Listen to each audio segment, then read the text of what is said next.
So I had the good fortune of being able to see the Ai Weiwei exhibition that was in Los Angeles. I want to say 2019, 2018. Pandemic times are weird. But during that time, there were three different installations. One was at the Marcion Art Foundation at the time. One, I believe, was at Jeffrey Deitch. And then the other one, I think, was at UTA Artist Space.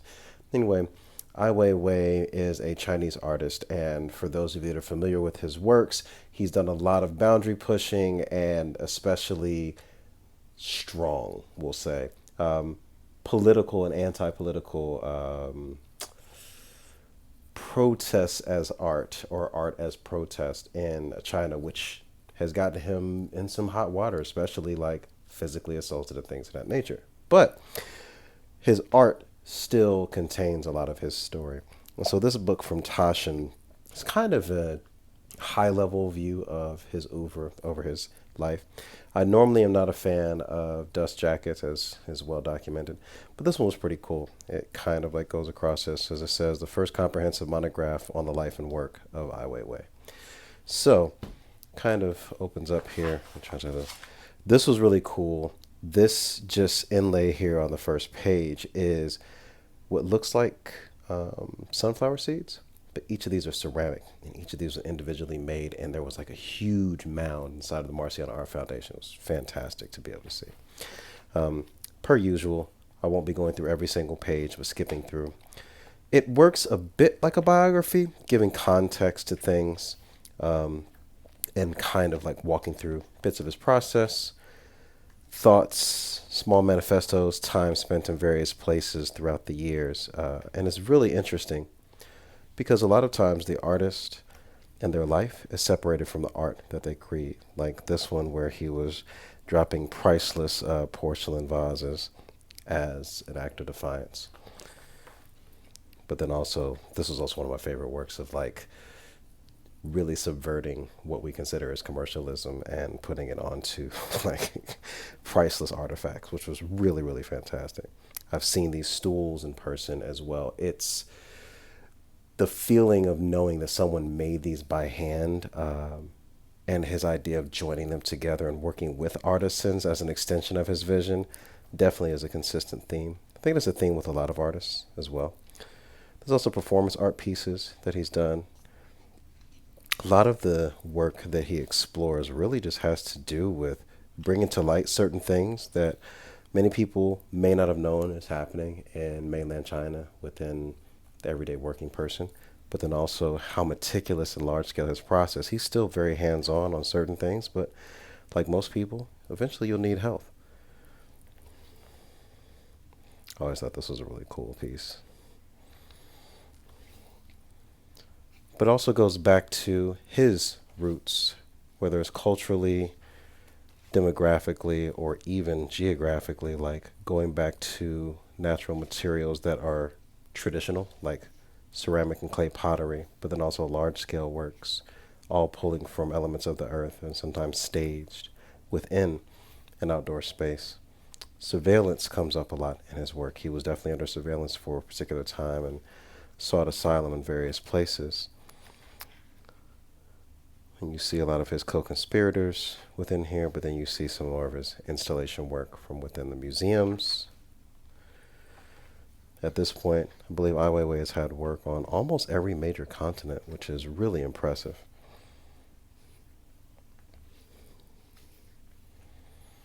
So being able to see this as a bit of a comprehensive overview of everything is really fascinating. You'll hear me use that word a lot because I tend to only be drawn to books that have subjects that fascinate me, because otherwise it's just, I don't know, collecting to have stuff. I need it to have a meaning. It needs to stir me to want to pull it off of the shelf, to be able to revisit it, re-engage with it, get excited about it again. And thankfully, this book and his work definitely does that for me. Talks a bit about his attainment. And it's interesting because some of these things are chronicled very much so like journal entries, and some of it reads more like a biography, which is very interesting. So you get into art and activism, health issues, and things of that nature self-surveillance, state surveillance. Lot of layered stories here. It makes for a very interesting read. Towards the back, there's a bit more of a chronological live and work. That's in German. But it starts from state of birth all the way through present times, and then exhibition books and films. But definitely, if you're looking for someone that is a forward-thinking, slightly rabble-rousing do-gooder with an amazing eye for subversion, highly recommend this.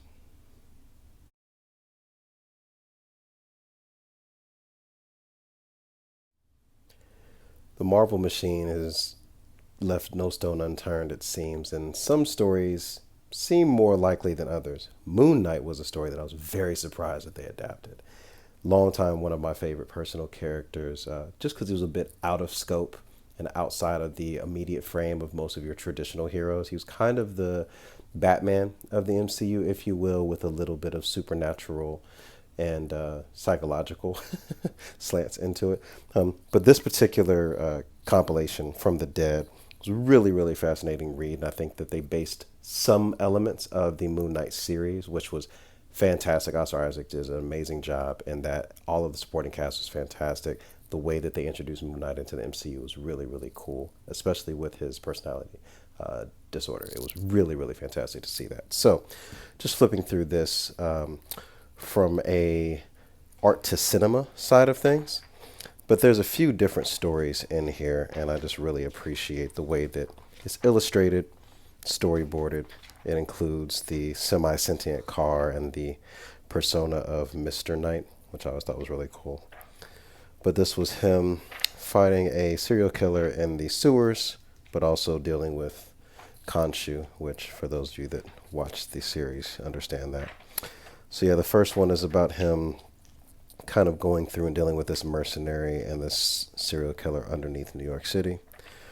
Second one is very interesting because he adopts kind of the more Egyptian mummification wrapped costume invoking Khonshu, where he's fighting these spirits in the second story, which goes to talk about kind of hallucinogenics and mushrooms and things of that nature, but all coming from this space of decay. But then the third one is just kind of a traditional Liam Neeson Taken, going and brawling and beating people up as Mr. Knight. And we saw a bit of this in the series. It's pretty cool to see. But it's definitely a very fascinating read to go through. And if you're a fan of the series and would like to explore more, definitely encourage you, most lucky, to visit this. Because Mark Spector is easily one of the more complicated characters in the MCU for so many reasons. Definitely recommend this title.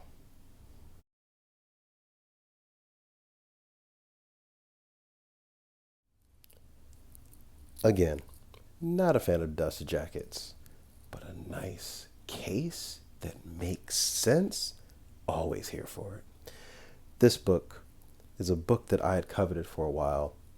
My goddaughter surprised me with it as a birthday gift this year, and it was really, just pretty good with the gifts. Shout out to Ashani. This is A Man and His Watch, iconic watches and stories from the men who wore them. It is a very interesting, if not slightly short-sighted book about watch collecting, because it is a man and his watch. Doesn't leave room for a lot of other options within there. Hopefully they'll fix that with future volumes. For this particular book, though, it does focus on the stories of men and their watches because it has long been the purview of men collecting watches. But it goes through various watches across the years and a bit about some of the people that have owned them, and particularly, similar to what we're doing here with the books, why you have it. This particular book means a lot to me because I've never been one for the frivolous purchasing of things just to have them. Ever since I was an adolescent, I've always tried to make sure that the things that I've purchased have a story connected to them because, I don't know, I just always felt that anybody with money could get a thing, but you can't buy taste. And when everyone in the room has money, your taste is what differentiates you from someone else in that particular space. And as a lot of us still living in capitalist-driven societies, it is still a big deal to have something that affirms you in a quiet way. Because a lot of times, as I say, insecurity is loud, but confidence is very quiet. And per this quote, watches are very personal things, expressions of who you are. And maybe not who you are, but who you want to be. What characteristics you want to channel. What you want the world to take you for. And that says a whole lot. They say you can say a lot about a person by their shoes or their watch. Equally could be said about the kind of vehicle that they drive as well, because all these are choices. But this is also just a fantastic reference of watch design and emotional bonding.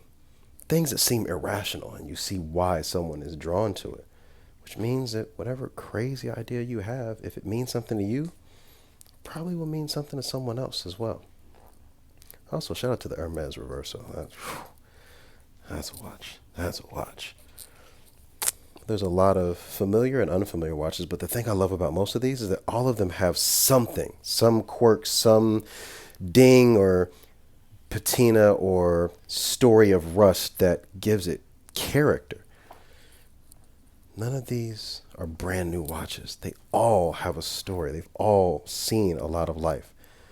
And getting to this point of investigating birth year watches and the understanding of having something that keeps time, that's been keeping time at the same amount of time that you've been living, it's kind of a fascinating thing to think of. So I really, really, really recommend this book for anyone that is curious about why people purchase watches, obsess over watches, collect watches, but more so, maybe, just maybe, help make more sense of the things that they collect.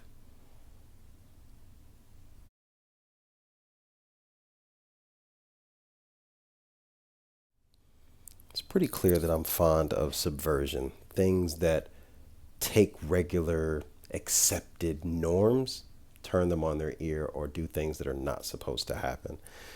And during World War II, it's kind of what happened within the industrial world. Women went into the workforce large numbers as their husbands and sons and brothers and cousins and sometimes fathers were off fighting in a war. And this book covers a lot of what women were wearing during the industrialization period as well as the workforce afterwards. And I love the way that it just kind of covers a broad scope of tropes, traditions, and how some of these things broke with those traditions. Shout out to Roxane for the foreword. I thought that this was a really fantastic reference of just really understanding how much the way that someone dresses for a particular job is not just about the way that they want to be perceived. Sometimes it's practical, sometimes it's traditional, but all of it is about helping channel a state of mind or a state of being towards whatever that work is going to be. And this book features women from around the world in various states of work, whether they're in assembly lines, they're doing things that are representative of their cultures, things that are of the arts, things that are outside of the arts, machining and industrialism, activism, organizing, care of the land, military, and sometimes just taking care of their families. It's a bit of a documentation of kind of being proud of the way that the women in your life have shown up. I look through these and I definitely see family members, friends, heroes, icons, and also inspiration for design. Seeing what was practical and fashionable, things that had utility but also gave a sense of identity and a sense of pride for the way that something fits, the way that something drapes, the way that something dries quickly, resists tearing, but also, again, tells you who they are and who they mean to be. This was a gift from my friend Celeste. I love this. James Baldwin. Bookmark. I forgot that was there. I was wondering where that was actually. Haha. That's another thing. If you have multiple books and multiple bookmarks, chances are there's all kinds of stuff inside of these books. Definitely recommend picking this book up if you're looking at iconographies for everything from editorials to historical dress to all other manner of taking what's expected, turning it all the way around. I really, really adore this book for so many reasons. There's something about seeing and being seen in context. It's really fascinating.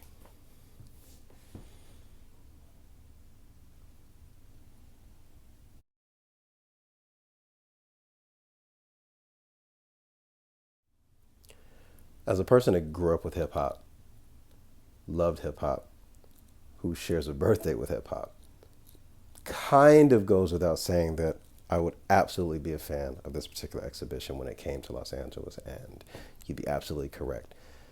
This merges so many things that I love into one cohesive statement. Hip hop, the culture, photography, and black and white photography. This is Contact High. This was by photographer Vikki Tobak. This was an installation and exhibition at the Annenberg Space for Photography in Los Angeles, and I got to see this show in person, and it was fantastic and flawless. My dear friend Myra, shout out to Myra, got me the book on my birthday while I was doing another event and made sure that I got it, and I'm very, very eternally grateful for that.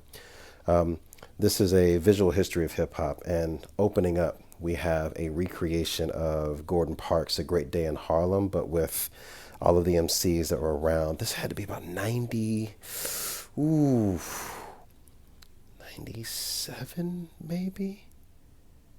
Somewhere between 94 and 97. But this was, man, this whole piece spread the walls of the Annenberg space, and it just felt like such a coup to have this really powerful cultural moment on this very like heady photo nerd space. It was just, it was amazing.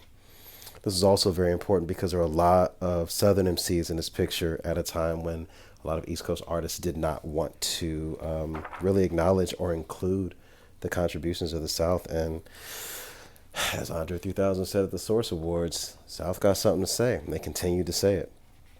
This is a beautiful timeline of hip hop through the photographers that captured things. Shout out to Mike Miller in here. Questlove did the forward, which is really dope. But this is just, gosh, I could just flip through this and you'll see from black and white to color, street corners to parking lots, fashion. It's a snapshot of so many things, and it gives you a moment for pause to remember that what's on that t-shirt that you love or that album cover you love was one picture of many captured by a photographer. Someone made that picture, made it, crafted that image, directed the lighting, got everyone together. That's, oh man. Photography is still my favorite medium, period. Again, growing up with this culture and seeing these images and knowing what it made me feel, and then being at the age of looking at it now like, oh, I wonder how they staged this. These are candles. How did they do the time lapse, and what was the shutter speed on this to be able to capture this the way that it is with the motion blur? And then also contextualization, like Biggie, Tupac, Redman, and Nas at a club together. Jodeci, Diary of a Mad Band, like hip hop adjacent, but still very much so in the tradition. And you have, oh man, getting slightly emotional about this because, again, Redman's There's a Dark Side cover as a shout out to Parliament Funkadelic's Maggot Brain album cover, like, which someone took that photo as well. I've said this before and I will say this again. If you have a camera, even if you don't consider yourself a photographer, if there are people around you doing amazing things, capture it. Some of these photos were planned. Most of them were just the person with the camera was there. And to quote my favorite advice about having the right gear and whatever is the best camera is the one you have on you. But look at this. This photo alone has been made and remade into countless pieces of art and posters and murals. This was a photograph. Someone made this photo first. Eminem inspired by Clockwork Orange. We passed something further back, which was Old Dirty Bastard from the Wu-Tang Clan recreating the iconic Janet album cover. Like, this is talking about making of the great day in hip hop. Such an amazing, amazing, amazing thing. But again, just to be present during the time. Revolutionary times don't feel revolutionary while you're living in them. Things that will change the world sometimes just feel like a Tuesday. But sometimes if you are the person present, what you capture can become what other people hold on to as a last memory that they may have of someone.